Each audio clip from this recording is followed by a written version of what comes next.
Filho e do Espírito Santo. Amém. Hoje é segunda-feira, dia 7 de outubro. Hoje é o dia da bem-aventurada Virgem do Rosário, Nossa Senhora do Rosário. Vamos ouvir o Santo Evangelho que se encontra em Lucas capítulo 1, versículos 26 a 38. O Senhor esteja convosco, Ele está no meio de nós. Proclamação do Evangelho de Jesus Cristo segundo Lucas. Glória a vós, Senhor. Naquele tempo, o anjo Gabriel foi enviado por Deus a uma cidade da Galileia, chamada Nazaré, a uma virgem prometida em casamento a um homem chamado José. Ele era descendente de Davi e o nome da virgem era Maria. O anjo entrou onde ela estava e disse: Alegra-te, cheia de graça, o Senhor está contigo. Maria ficou perturbada com essas palavras e começou a pensar qual seria o significado da saudação. O anjo então disse-lhe: Não tenhas medo, Maria, porque encontraste as graças diante de Deus. Eis que conceberás e darás à luz um filho, a quem porás o nome de Jesus. Ele será grande, será chamado Filho do Altíssimo, e o Senhor Deus lhe dará o trono de seu pai Davi. Ele reinará para sempre sobre os descendentes de Jacó, e o seu reino não terá fim. Maria perguntou ao anjo: Como vai acontecer isso, se eu não conheço homem algum? O anjo respondeu: O Espírito virá sobre ti, e o poder do Altíssimo te cobrirá com sua sombra. Por isso, o menino que vai nascer será chamado Santo, Filho de Deus. Também Isabel, tua parenta, concebeu um filho na velhice, e este já é o 6º mês daquela que era considerada estéril, porque para Deus nada é impossível. Maria então disse: Eis aqui a serva do Senhor, faça-se em mim segundo a tua palavra. E o anjo retirou-se. Palavra da salvação. Glória a vós, Senhor.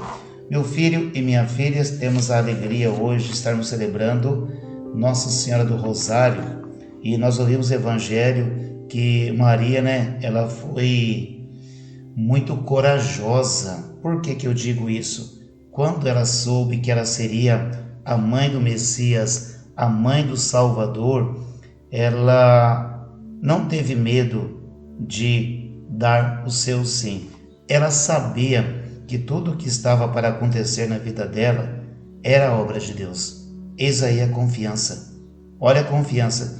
Tudo o que estava para acontecer na vida dela era uma obra de Deus, não era uma obra humana, não é algo assim que iria acontecer porque um ser humano quisesse que viesse a acontecer, mas sim da vontade do Senhor. E isso fez que com ela não tivesse medo de dizer: Eis aqui a serva do Senhor, faça-se em mim segundo a sua vontade, ou a sua palavra.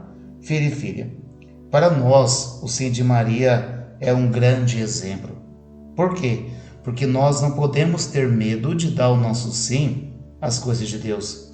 Quando você é convidada para trabalhar em prol da evangelização, ou seja, na igreja e assim por diante, você não pode ter medo de dar o seu sim. Não, você tem que ser corajoso, tem que ser corajosa e dizer: Eis aqui o servo ou a serva do Senhor, faça-se em mim segundo a sua palavra. Porque quem que está nos conduzindo, o que vai nos conduzir, é o próprio Senhor. Portanto, não tem como ter medo e ficar resistente.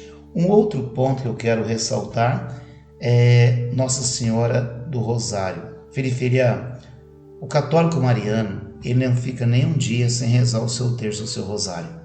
Tá? O católico mariano, ele não fica nem um dia sem rezar o seu terço ou o seu rosário. Ele não fica. Por quê? Porque ele vê que agrada o coração de Maria quando se reza o Santo Terço ou se reza o Santo Rosário.